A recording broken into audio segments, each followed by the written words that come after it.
that's kind of one of our bigger items. But questions? What are you looking at, or how can I help you? Or I don't know. It might be a dumb question. Why is the middle not? There's no insulation in the middle. The blown, so anywhere it's flat, the blown insulation will get blown in there. Okay. Notice you've also got rulers right above my head or your head here. The rulers will show so that they know when they're walking around, they can see how high the insulation is. If I had blown insulation in the slanted area, in time it's all going to roll downhill, and then I'm going to have a void here. So we put up the bad insulation. Same insulation value? Yeah, your ceilings are always more. But an R30. Correct. Correct. R19 in the walls, R30 in the ceilings. Is there anything, questions, or what I can explain? I mean, typically, so what we would do is, this is when I would do a pre-drywall meeting, or my superintendents would do a pre-drywall meeting with the customer, and if y'all, you're more than welcome for y'all to come as well. But we always do a pre-construction meeting, basically just a meet and greet and say hello and review everything, and your plans have been at permitting, and now it's fun that you're meeting us, and we're going to start building for you. And then the pre-drywall meeting is directly when we would do this right here. Basically walk through with the customer. You know, if there's a light above my head that wants to be moved over, I don't know what kind of dining room table, something like that. If we need to move something, we can for them. It's basically just to confirm everything's in the home so that, you know, once we finish it and something's not wrong or right, or we're missing something or whatever it is. What else can I teach y'all or help you out with? I can go on and on inside of here if you want me to. It's up to y'all. I was gonna say I can go into a lot of detail in here. A few things, just I don't know all what you do or don't know what you're looking at. Like I said, we looked at the insulation. Everything. A lot of people ask how is everybody looks for hurricane clips. Hurricane clips are a distant past. I don't know if y'all were here when Hurricane Andrew came through back in '93. Basically, hurricane clips has rusted out and gave way, and everything is ever since then. Code has changed. A lot of people come through our homes and look for, and everything's covered up right now, but a lot of people come through and look for hurricane clips in the homes.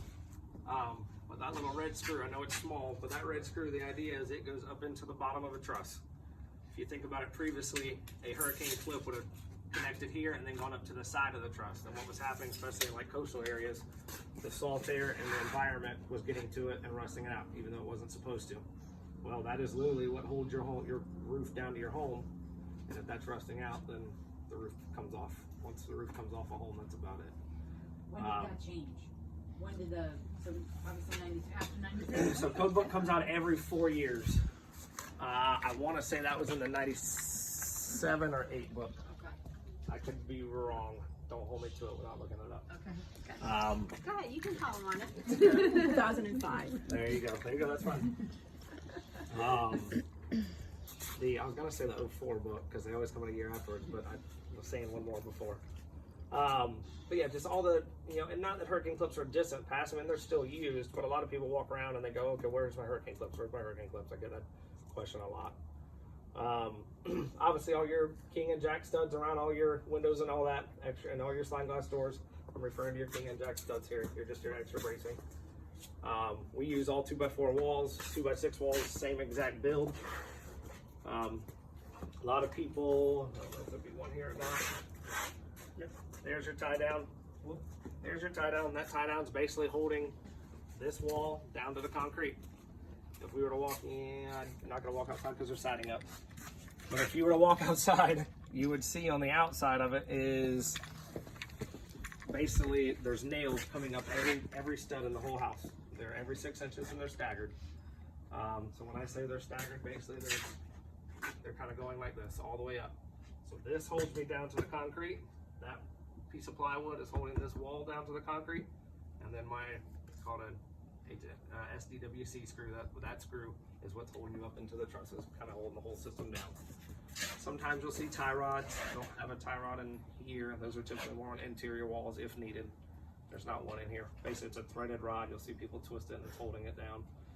Again, not as common because that is more of a point reference versus on the outside of a wall, it's every stud, so it's more evenly loaded. Double top plate at the top. You'll also notice that we've got foam insulation everywhere. This is just us trying to help out. Also down the bottom plate. That's us just trying any little, a slab is not perfect. You might have some ups and downs in a slab. The idea is just any little air that can seep out somewhere, we're trying to make it as tight as possible. Air in, air out, whichever way you want to look at it. A lot of people question me on, I'll turn around, those black things those are called baffles. Those like 3-foot black things that are coming up the roof. What that's allowed is, or what that's doing is allow airflow to pass from the outside and then up and out the roof out the top. If you think about it, if I put insulation in there, call it 12 or 14 inches deep, then it would be blocking that whole airway if I did not have that baffle there so that air could still allow air to come up through the outside and then out.